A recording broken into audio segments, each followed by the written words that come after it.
Hello, I'm Jamila Musayeva, an international social etiquette consultant and the author of the book Etiquette, the Least You Need to Know. If you're an old subscriber, you already know that at the end of each of my videos, I ask you to give me some topics to cover in my new videos. And a lot of you have been asking me to do a video on my makeup bag. So this is a highly requested video in which I'm going to be sharing some historical background about makeup. I'm going to talk about some general hygiene and etiquette rules regarding makeup, and then I'm going to show you what's inside my makeup bag. Cosmetics is nothing new. Cosmetics were first mentioned in Old Testament in Book of Esther, where it was recounted how Jezebel painted her eyelids. Pretty much ever since humans have existed and been self-aware, they've used beauty products to enhance their beauty according to the beauty standards of their own times. If we were to trace back the origin of makeup to a particular civilization, we would say that makeup originated in ancient Egypt, where men and women both used makeup products and beauty products to enhance their looks. In ancient Egypt, men and women, members of royalty, used kohl to paint their eyes. It was like a predecessor of an eyeliner. They thought it made them look more like gods, and they thought that it will scare away the evil spirits. Kohl, however, was a dangerous product. It consisted of toxic metal elements that wasn't good if used for a longer time. The famous Cleopatra used lipstick made of carmine beetles. The ancient Romans, they used arsenic that they applied on their faces to make them look paler, because that was the beauty standard of those times. Arsenic was another toxic and dangerous product for their health, but they had very little concern for their health. People of ancient times were obsessed with beauty. However, as times have moved on and as people became more educated, our priorities have shifted. We now understand that beauty comes in all different shapes, forms, colors, and each of us is very unique, and we should cherish that uniqueness. As they say, the beauty is in the eye of a beholder, and that's what matters. Continuing on this line, before I start talking about makeup, I want to clearly define my position on makeup. I believe that makeup is there to highlight your strongest features and perhaps help you hide some imperfections, but it's by no means has to make you look any different than who you are. Your uniqueness is your strength, and use the makeup to highlight that uniqueness. Another disclaimer that I want to make before I start my video is I'm not a professional makeup artist, or I don't claim to be a makeup guru. This is just a very highly requested video from my subscribers, and I'm here to share my personal tips that have worked for me. And if you find them useful, use them. But if you don't agree with them, I don't urge you to follow them. These are my personal tips that I have gathered along the way from my personal observations and my personal experience. Before I open my makeup bag, and I know you're very curious to see what's inside, I want to address some of the important makeup etiquette as well as hygiene rules. Rule number 1, and the most important one, is do not overlook the expiration date. All the products that we are purchasing have an expiration date. They usually come as soon as you open that makeup item. You have 9 to usually 12, sometimes 6 months to complete using it. Do not overlook this point. You are applying makeup to your skin. Your skin is absorbing that product. If you want to take good care of your skin, make sure you keep an eye on expiration date. When you purchase the product and you don't like it and you know you're never going to be using it, instead of just storing it in your makeup closet thinking, oh, I'm going to see it, I'm going to use it in maybe 3, 5, 6 months, bear in mind that it will expire because you've already opened it. So if you don't like it, give it to someone who'll put it into a good use. Just because a product did not work for you, it doesn't mean it's a bad product. It just means that it wasn't suitable for you. So keep an eye on expiration date and discard anything that you will not be using. This takes me to my second point, and that concerns the mindful shopping. When you are shopping for your favorite makeup products, bearing in mind that every single one of them has an expiration date, think how often are you going to use that product? For me, I don't use that much a highlighter. So when I'm buying a highlighter, I'm buying a smaller one because as soon as I open it and I know there's only 9 months for it to last, because I don't use it that often, I will not need that much. On the other side, I use BB cream on a daily basis, which means I'm going to be using it more often, so I probably need a larger size. Today, more and more products are made in a little travel size. So when buying your favorite products, keep an eye for travel size in case you don't need that product for everyday use. This brings me to the third point that comes from my personal observation and a tip I would like to share with you. When I buy a product and it very much well suits my skin, I buy them in a couple of packages. So let's say I bought a BB cream and I really loved it. I buy a couple of them at once because somehow products that I love tend to go out of stock.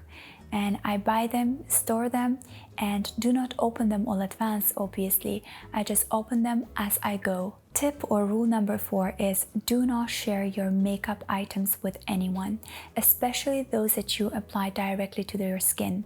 Let it be an eyeliner or lipstick. Skin is a very sensitive organ and it's very easy to contaminate it. Be mindful when asking for someone's products. It's like you're asking for someone's toothbrush. If you are applying that product directly to your skin, please do not share it with anyone. And same goes to asking people for something that is being directly applied to their skin. Be mindful of your products and of that of others. Tip number 5. Clear or wipe your makeup items as you use on a daily basis.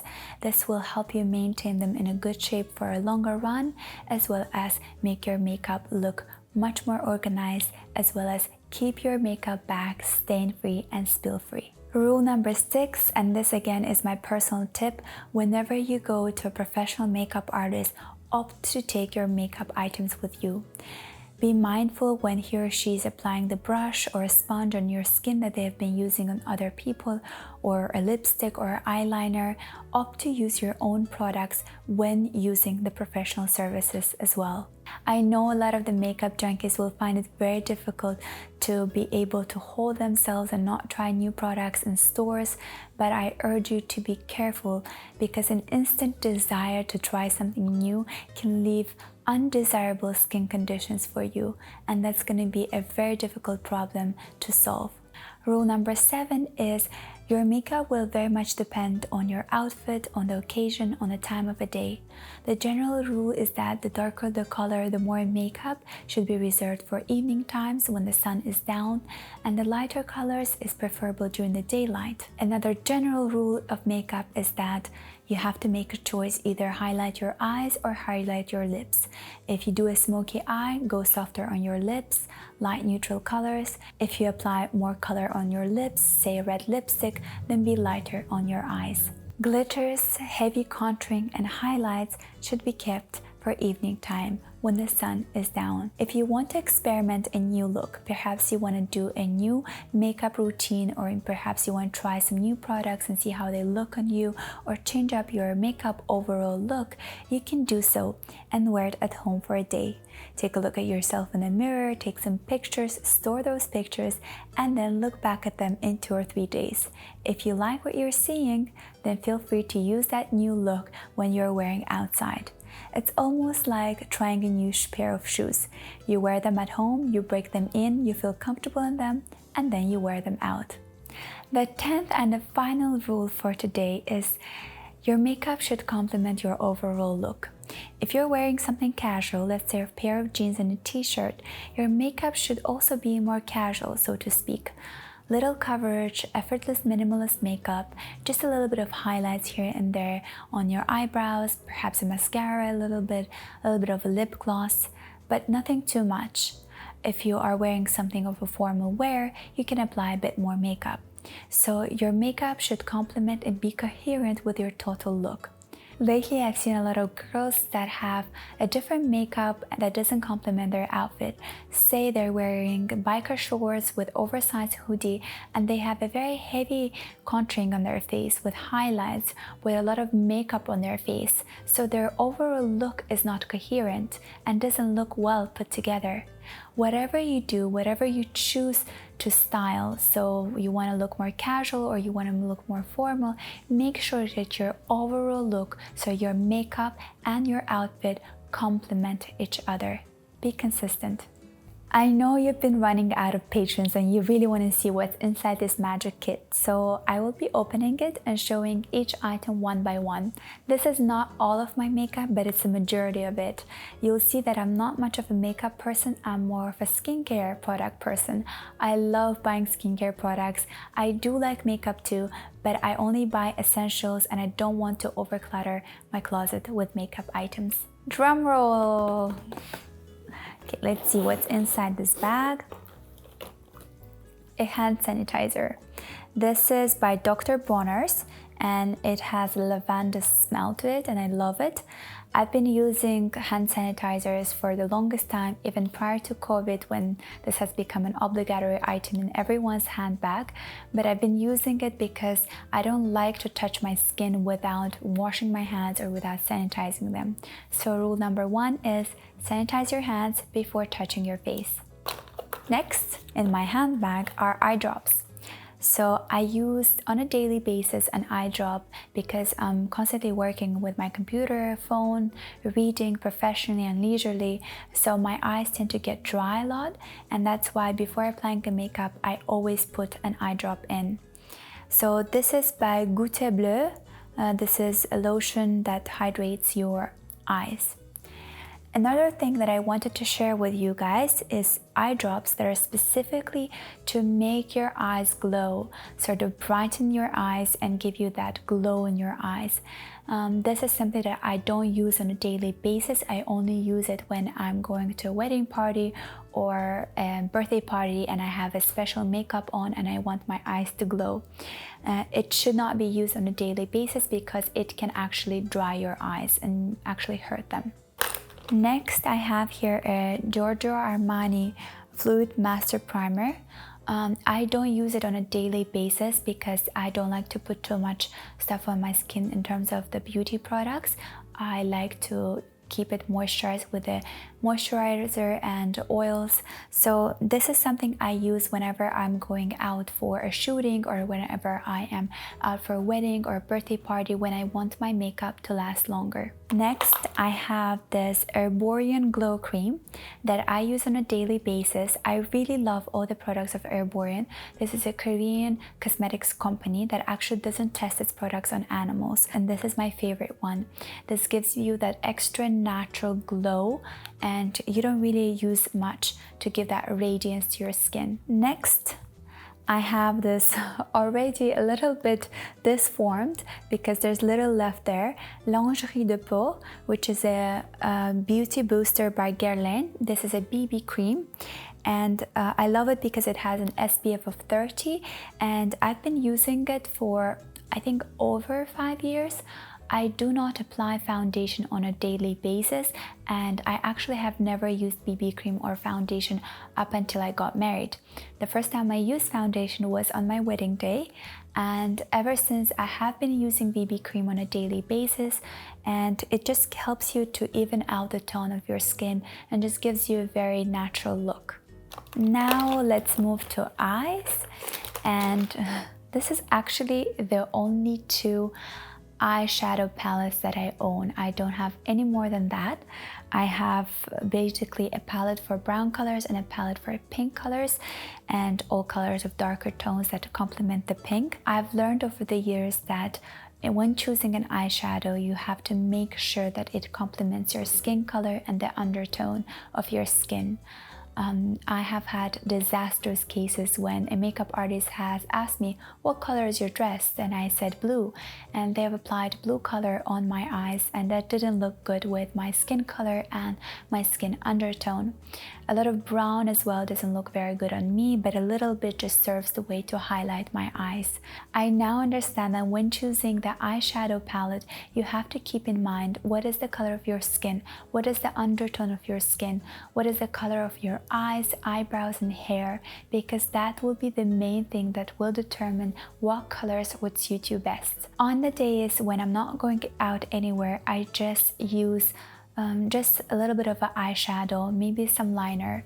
On the days when I'm going out for a wedding or maybe a birthday party, I apply eyeshadow a bit more so that it can last me for a longer time. When applying eyeshadow, you have also to be mindful of a space that you have between your eyes and your eyebrows. If there's a wide space and your eyelids are open, you can apply the eyeshadow generously. If you have smaller space, then use it less and opt for lighter colors, because applying dark colors will visually diminish the space between your eyes and your eyebrows, and that may help you in looking fresh and looking natural. Next things are, I'm gonna take everything related to eyes as we continue on with eyeshadow, is eyeliner and two-color eye pencil. One is brown, another is black.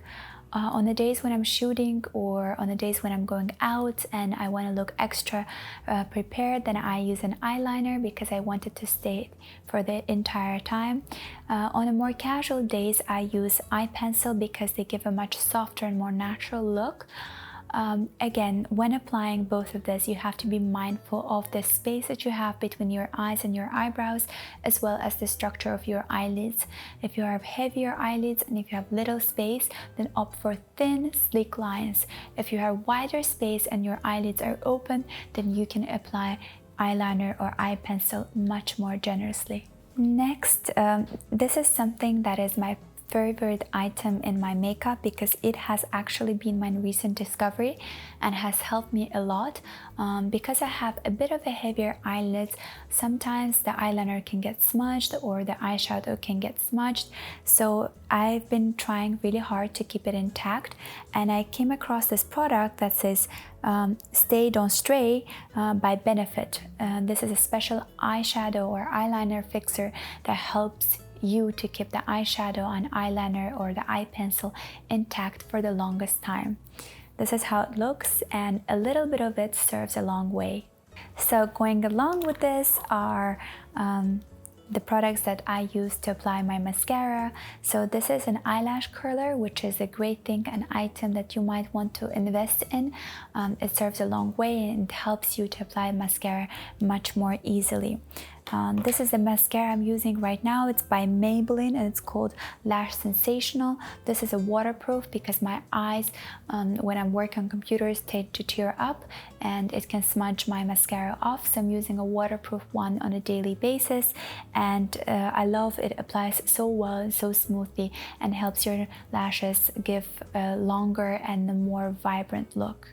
To follow up with the eyelashes, I have this little brush that is on sale everywhere. You can buy them in stacks, and what it is, it helps me after I apply the mascara, it helps me to brush them and make sure that I take away all the remaining residue of mascara so that my eyelashes are separated and that they are clean. Next, I have here everything related to eyebrows. I love my eyebrows, though I have read some comments that people say that my eyebrows make me look more fierce. These are my just natural eyebrows. They're quite wide. I use just a little bit of an eye pencil. This is by Benefit and it has two sides. So it comes in like a dark brown color and has a brush that helps me to brush it out. I apply a little bit on the edges to make it a bit of a longer look, and then I use an eyebrow gel by NYX, which is called a Control Freak, and it helps me to brush my eyebrows and keep them intact throughout the day. Next, I have a concealer that I use to cover the under eyes because I have rather hollow under eyes and I have a pale skin, so the veins that are running under my eyes give that bluish greenish undertone and looks like I have dark circles.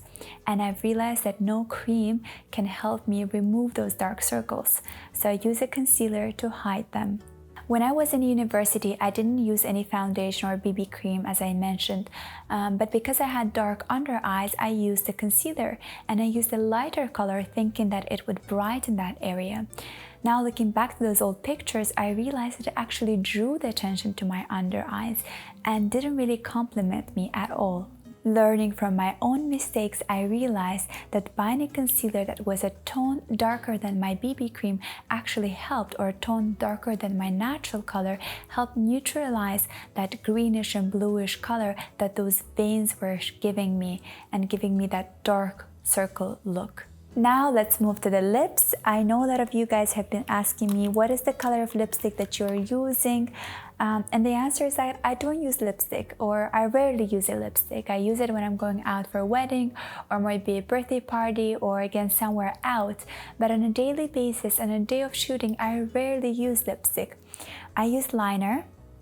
And usually I use a combination of a couple of liners to give me that desirable color that I'm looking for. They come in different colors, usually range from neutral to brown to pinkish colors, and then just combine them to give me that color that I want. So here I have one by Shiseido, I have one by Charlotte Tilbury, and I have one by Bourjois. So I have 3 different ones. I have more, of course, but the ones that I'm carrying right now are only these 3 colors. So my application is also different from the occasion and from the way I want my lip to look. So if I want to have a more brighter look, I'll apply the lip liner all across the line as well as a lipstick. But on the days that I want to give sort of like a little bit of color, sort of a tint, then I just apply the liner and then I smudge it all over to give it that natural lip color. Sometimes when I want my lips to look fuller, I apply darker colors over the lines and then I color it with a lighter color inside. So I choose a technique depending on my mood and what I want my lips to look like. So I do love a little bit of a lip gloss. The one that I use on a daily basis is by Dior. It's called Lip Maximizer. I do not apply it over the lip liner. I choose either I do it on bare lips or I just might add a little bit of it to give that shine that I want. Applying too much over the lip liner makes the looks look very big and it just doesn't look very nice. Finally, I have here my ultimate favorite hand cream that I love for the shape, for the look, for the texture, for the smell, and that's a Chanel hand cream. I've been using it for years. I love it. It gives you that velvety feeling on your hands, and I don't imagine a female makeup kit without a hand cream in it. Another thing that I want to share with you is my safety pocket that I have here for all the miscellaneous items that I carry with me. And that is a hair tie, because everyone needs a hair tie when applying makeup. Then an eye pencil sharpener, because I'm using a lot of lip liners. I use them often, so I need that with me at all times. Q-tips. As you could see, I don't have any makeup brush or sponge, and a Q-tip is all I need to fix up on my eyeliner, shadow, or lip liner. So this is a lifesaver. And I have here safety pins in all different colors. I have a golden one, a black one, and a silver one, because you never know what color you'll be wearing, and you will need this, I assure you, one time in your life, and then that one time when it's not there, it might lead to a lot of undesirable situations. Thank you so much for watching this video and having the patience to watch it until the end. I love hearing your comments, your feedback. Please make sure to like, comment below, and subscribe to my channel. And I'll see you next time. Bye!